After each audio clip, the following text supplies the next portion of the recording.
Jó reggelt kívánok az uraknak, Niedermüller Péter és Rig Lajos tehát első vendégeink. Kezdjük ez az egészségügyi témával, mit gondolsz? Egy picit szeretném, hogyha reagálnának egy tegnapi abszolút friss hírre, 2 apróságnak nem nevezhető, Magyar György szerint február végére, tehát február 24-ére akár már lehet új államfő jelöltje az ellenzéknek. Támogatják ezt az elképzelést, hogy közös ellenzéket, közös államfő jelöltet hasonló módon, ahogy az előválasztás történt, válasszon az ellenzék is? Péter? Én azt gondolom, hogy ez egy jó ötlet, csak ugye van egy apró probléma, ezt idézőjelben mondom és ironikusan, nevezetesen az, hogy a kormánypárt még most a választások előtt szeretne új államfőt választani, amiből az következik, hogy valószínűleg egy ellenzéki jelöltnek tényleges esélye nincs, vagy nem tud lenni, de ettől függetlenül azt gondolom, hogy ez egy fontos szimbolikus gesztus lenne, igen. Tehát ennek ellenére is, hogy semmilyen valószínűleg közjogi jelentősége nem lesz annak, hogy önök esetleg kit javasolnak, indokoltnak tartja, hogy legyen egy ilyen akció, egy ilyen közös szavazás erről? Én személy szerint ezt indokoltnak tartom, igen, mert azt gondolom, hogy ez ki tudja fejezni azt, hogy igen, van egy alternatíva, és persze erőből mindent át lehet nyomni, az nagy kérdés, hogy van-e értelme, szerintem nincs, de szeretnénk megmutatni azt, hogy igen, ugyanúgy, hogy az ellenzéknek van egy közös miniszterelnök jelöltje, az ellenzék ki tud állítani egy mindenki számára elfogadható államfőjelöltet is. Igen, ez a folyamatnak a része lehet mondani, az előválasztás is erről szólt tulajdonképpen, hogy megmutassa az ellenzék az erejét, és hogy mennyire tud alternatívát kínálni a jelenlegi kormánnyal szemben. Jobbiknál vannak már nevek ezzel kapcsolatban? Egyelőre nincsenek, ugye még nagyon kezdeti fázisban van ez az újfajta előválasztás, de azt gondolom, hogy polgármester úr is mondott, ez teljesen fedi a valóságot, és még egyszer mondom, az lenne a reális, hogyha a nép által választott és a nép által legjobban támogatott köztársasági elnök képviselni mondjuk Magyarországot egy külföldi delegációnál. Ezt már 4 éve a Jobbik felvetette, hogy a nép válassza meg a köztársasági elnököt. Most elértünk ahhoz az ajtóhoz, ahol be kell kopognunk, és hogyha átlépünk rajta 22-be, akkor ez meg is valósulhat. Illetve még egy tegnapi hír, amit ugye a híradóban is láthattok, hogy Marine Le Pen itt járt Magyarországon, Orbán Viktorral közös sajtótájékoztatót tartottak, és elmondta Orbán Viktor, hogy nem támogatják az európai szuperállamnak a létrejöttét. Önök hogyan értékelik ezt a tegnapi eseményt? Én szégyenletesnek tartom. Marine Le Pen hosszú-hosszú évek óta az európai szélső jobboldalnak az egyik legismertebb képviselője. És azt gondolom, hogy ez egy szégyen az egész országra nézve, hogy Orbán Viktorral, a magyar miniszterelnökkel már csak ilyen politikusok állnak szóba. Tessék nekem megnevezni egy komoly, demokratikus elkötelezettségű nyugat-európai politikust, aki leállt a magyar miniszterelnökkel. Szóval én azt gondolom, hogy ez tényleg az egész országra nézve egy szégyenletes esemény volt. Hát arra nem beszélve, hogy a Le Pen erejét is, aki korábban népszerűbb, vagy hát mondjuk, hogy volt valaki Franciaországban, ugye erősen gyengíti a legutóbbi választások eredmény, ahol gyakorlatilag semmiféle eredményt nem értek el a pártjával. Egyrészt ez, másrészt pedig, hogy folyamatosan, elnézést kérek, folyamatosan azon dolgozik a magyar miniszterelnök, hogy azt mondja, hogy az Európai Parlamenten belül létrehozzon egy szélső jobboldali koalíciót, miután a saját párttársai az Európai Néppártból már nem tudták elviselni. Hát hogyha ez Magyarországnak a külpolitikája, akkor én személy szerint azt gondolom, hogy ennél rosszabb nincs. Ön? Más tárgyaló partnere nem maradt Orbán Viktornak, mint Marine Le Pen. Én azt sajnálom, hogy az Európai Néppártból kiléptek, és azt a pozíciójukat, amit erősítettek eddig, azt teljesen elveszítették. Gyenge találkozott a gyengével.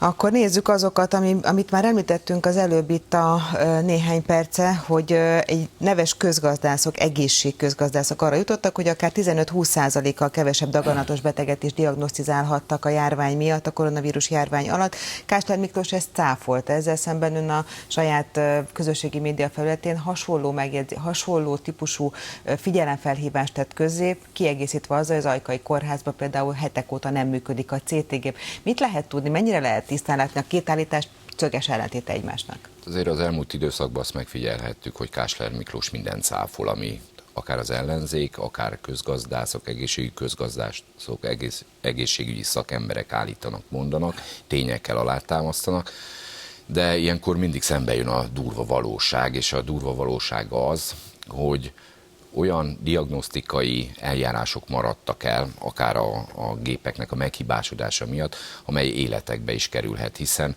az onkológiai utánkövetés, aminek az alapja a képeljárási technikán alapuló komputertomográf vizsgálat, az azt is megállapíthatja, hogy a megoperált betegnek a daganata nem újult-e ki, vagy máshol a szervezetébe nem keletkezett egy újabb daganat. Tehát így lehetnek azok a megbetegedések, amit az egészségügyi közgazdászok is állítanak, hogy nagyon sok onkológiai beteg ugye meghalt a Hát illetve 5000 mondják, betegre hogy tagsálták az elmúlt heti hír szerint a daganatos betegségeknek a tehát ők azt mondják, számát. hogy ezek a fel nem ismert szám, és ezt cáfolta Kásler Miklós, mondván, hogy minden sürgősségi beavatkozás megtörtént, ráadásul ez egy törvényi kötelezettség is, hogy 14 napon belül, akinek gyanús tünetei vannak, azt meg kell vizsgáltatni CT-vel vagy MR-rel. Az Ajkai Kórházban ugye pont ez nem működik jelen pillanatban, de azt mondták, hogy minden rendben van, Veszprémbe viszik tovább a betegeket, és az ellátás az akadálytalan. Hát azért nem egészen így van. Az ellátás az akkor lenne akadálytalan, hogyha az Ajkán is működne a CT, hiszen egy óriási megyei ellátásról beszélünk. A megyei kórház nem bírja ellátni ennek a területnek az összes, nem csak onkológiai, hanem traumatológiai, sztrókos és egyéb betegségeknek a diagnosztikáját.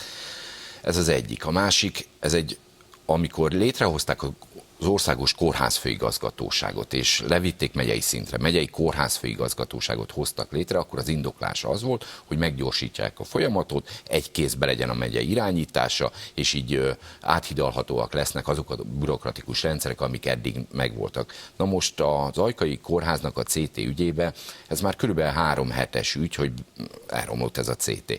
Az ottani vezetőség megtette azokat a lépéseket, közbeszerzést az alkatrész miatt, és ez elküldték a megyei főigazgatósághoz, majd ott a bürokrácia ül rajta. Hát kérem szépen, addig nem lehet gyógyítani, amíg a diagnózis meg nem mondjuk. A diagnózist úgy lehet felállítani, ha van megfelelő diagnosztikai eszköz, és az működik is. A második feltétel, ha megfelelő működő diagnosztikai eszköz mellé van ember, aki működtesse, a harmadik pedig, aki kiértékelje. A Veszprém megyéből vissza a fővárosba, mert hogy itt is eléggé rossz a helyzet, nem csak a főváros, az országos adatok is az elmúlt napokban jelentős mértékű növekedést mutattak már a koronavírus járvány által fertőzöttek számát tekintve.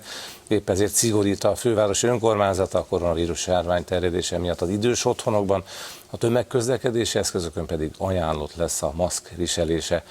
Megkeresésünkre a koronavírus sajtóközpont azt írta, hogy a védekezés továbbra is oltás alapú, a maszk nem kötelező, de nem is tiltott. Most megnézzünk erről a témáról egy kis összefoglalót, és aztán folytatjuk a beszélgetést. Jelenleg nincsenek járványügyi korlátozások az országban, ugyanakkor Kazincbarcika városvezetése több helyszínen kötelezővé teszi a maszkviselést, és felfüggesztik az önkormányzati rendezvényeket. Az ország több iskolájában is fel kell venni a maszkot, és a főváros is szigorít. November 2-ától kijárási korlátozásra kerül sor a fővárosi önkormányzat által fenntartott idős otthonokba. Akiket a hétvégére most kivisznek az ünnepekre, ők már úgy tudnak visszajönni, hogy utána néhány napra izoláljuk őket. Majd gyors tesztet végeznek rajtuk. Az idős otthonokban kötelező lesz a maszkviselés, és érintésmentes látogatásra lesz lehetőség. A főváros a kötelező maszkviselést a tömegközlekedési eszközökön nem rendelheti el, de ajánlja. A mai naptól arra kérjük a budapestieket, hogy továbbra is használják a közösségi közlekedést, viszont hordjanak maszkot a járművekön. Kerestük a belügyminisztériumot azzal kapcsolatban, hogy a kormány milyen szigorításokat akar bevezetni és mikortól.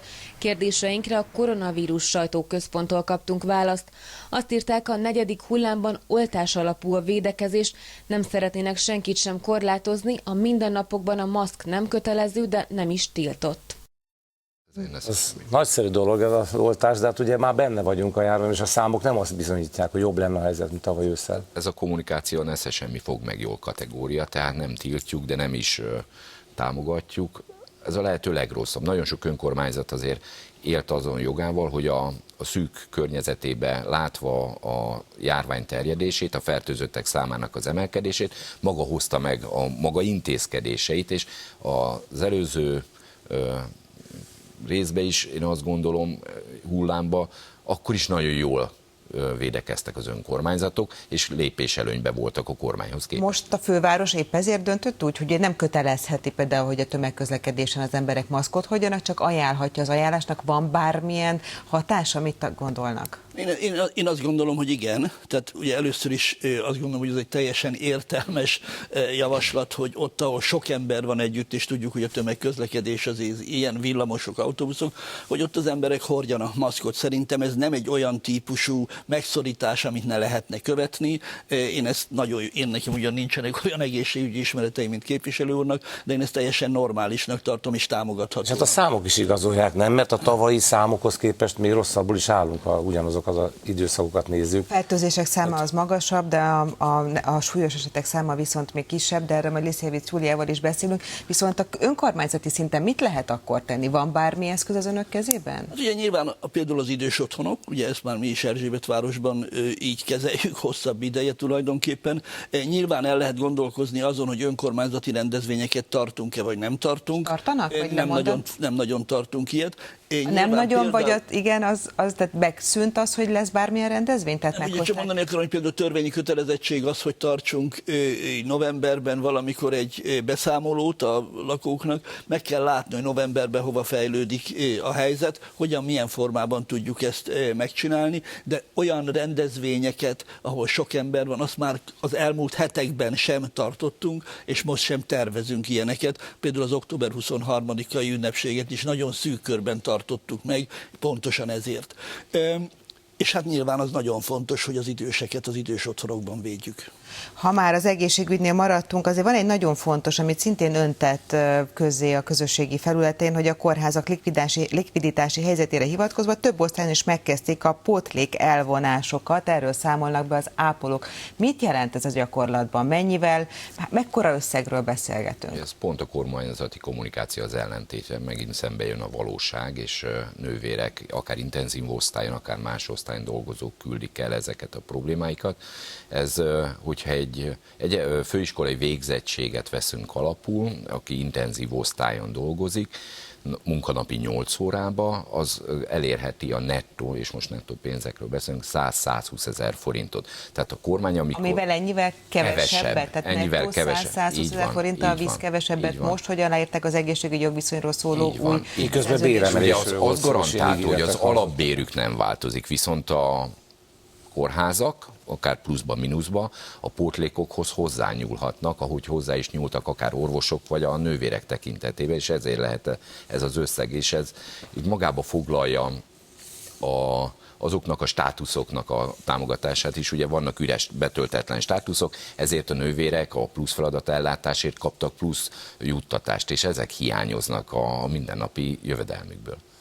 Ha beszéljünk egy kicsit még a főváros ügyeiről, akár Karácsony Gergelynek arról a minapi nyilatkozatáról, ugye, hogy a minimálbér emelés miatt ugye az iparüzési adó elvonásával próbál gazdálkodni a kormány. Karácsony Gergely szó szerint úgy fogalmazott, hogy ha nincs iparüzési adó, akkor nincs tiszta ivóvíz például. Gondolom ezzel csak érzékeltetni akarta, hogy az önkormányzatoknál csökkenő bevételek azok mindenféle közfeladatok ellátását majd ellehetetlenítik.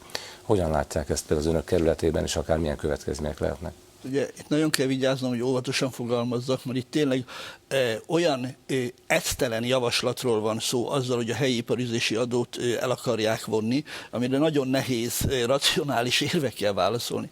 Hiszen tudni kell, hogy ezek a pénzek, amikről itt beszélünk, és legyünk konkrétak, ugye Erzsébetvárosban a Covid kirobbanása előtt durván 5 milliárd forintnyi helyi iparüzési adóval számol, ennyit osztott vissza durván a főváros. A Covid ideje alatt ez lecsökkent 3,5 milliárdot, tehát már van egy 1,5 milliárdos veszteség, és most fölvetődik az, hogy akkor egyáltalán ne legyen helyi iparüzési adó. A felét eleve elvonják. Maradjon ugyanúgy, ahogy eddig, amint a Covid időszak alatt, hogy csak a felét kapják meg. Igen, de ugye ne felejtsük el azt, hogy Parrag László már azt az ötletet is felvetett, hogy egyáltalán nem kell helyi iparüzési adó, mert hogy a KKV-kat tehermentesíteni kell. Amivel én egyébként akár egyet is érthetek. Csak szeretném kérdezni, hogy miért pont az önkormányzatok rovására próbálják a KKV-kat tehermentesíteni, mikor a kormány hetente 5-ször átcsoportosít egyházaknak, sportegyesületeknek.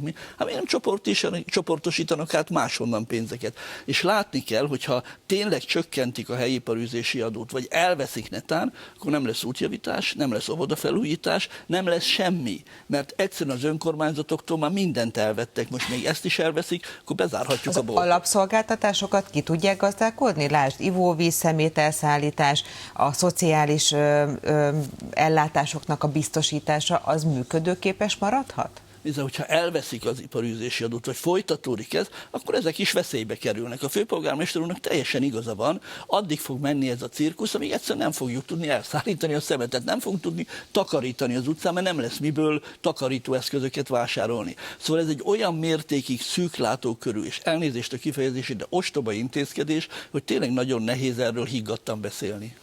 Mit gondolnak, milyen, mert ugye rendre panaszkodnak az ellenzéki önkormányzatok, ugyanezt tapasztalják, hogy vidéki városokban is, ahol a vezetés az nem kormányközeli, ott talán nagyobb lehet a probléma, vagy ez csak kapnak, egy ilyen ugye, sajátos fényszögből látjuk? Kapnak bizonyos térítéseket, de jellemző módon azt mondják az önkormányzati vezetők, hogy inkább a egyetlen mondatot szeretnék kormánypárti mondani. Pontosan vezetekben. tudjuk, hogy mit csinál a kormány. Szeptember végén közel 15 milliárd forintot osztott szét budapesti kerületek között, és csak olyan kerület kapott, ez biztos véletlen, aminek fideszes vezetése van, ellenzéki kerület egyetlen fillért sem kapott a fővárosban. Mondván kompenzálva azt, hogy ők eddig hátrébb sorolódtak, ez volt rá a magyarázat.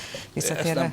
Ez a kettőség, ez mindenben ugyanígy van, tehát hogyha megnézzük a topós pályázati pénzeknek az elosztását, akkor is az ellenzéki városok és települések sokkal kevesebbet, arányában sokkal kevesebbet kaptak, mint mondjuk a fideszes vezetésű települések, de hogyha, és csatlakozva a polgármester úrhoz, hogyha elvonnak pénzt és feladatot itt hagynak, akkor csorbul ott a feladatellátás. Akkor meg kell gondolni az önkormányzatnak, hogy csökkenti a feladatait, a dolgozói létszámot csökkenti, vagy más bevételi forrás keresen. Tehát ez a harmadik, a más bevételi forrás, ez lehetetlen, így az államnak kell ezt az elvont összeget, az kieső iparűzési adót pótolnia költségvetés terhére.